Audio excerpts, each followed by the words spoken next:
Some clarity now at the intersection of COVID and politics. Disaster relief from Congress is not coming. Not before the election. Not if the Republican leader in the Senate gets his way. CNBC confirmed this afternoon Mitch McConnell told his members in a closed-door lunch that he advised the White House not to agree to a stimulus bill with the House Speaker Nancy Pelosi until after the election. One source saying McConnell does not want to divide his conference before the vote. Speaker Pelosi gave the White House a deadline of tonight to reach an agreement, but now she says she'll keep negotiating if it doesn't happen by the end of the day. Publicly, everyone in Washington says Americans deserve relief from a disaster they didn't cause and from which many cannot recover without help. But the Democrats have one plan, the Republicans another plan, and the president saying do more. Of course, 2 weeks before the vote, there's politics in everything, especially something as big, this expensive, and this urgent. CNBC's Kayla Tauchi is live in D.C. Kayla, how do we make sense of all of this?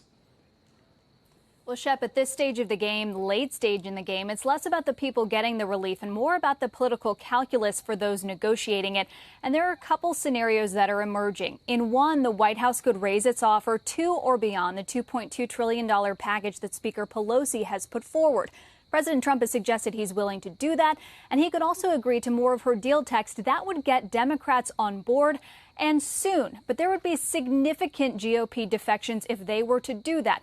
But if Pelosi and the Senate Democratic leader Chuck Schumer got all of their members to back the package, only 13 Republicans would be needed. There are 11 Senate Republicans that are currently in re-election races that are either toss-ups or just lean Republican. They might have incentive to back a package. While the GOP vote counter, Senator John Thune said getting to 60 would be difficult. For the first time today, Senate Majority Leader Mitch McConnell said he'd be willing to give it a shot.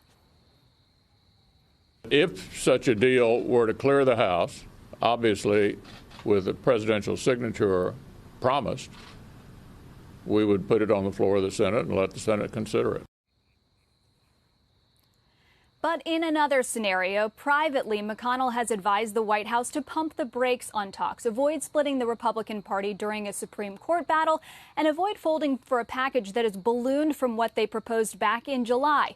And several senior GOP officials tell me if they were to back a multi-trillion-dollar package, it would have been better to do that in August or September. Let the money be deposited into Americans' accounts and let the political goodwill accrue before millions of voters have already headed to the polls. Shep?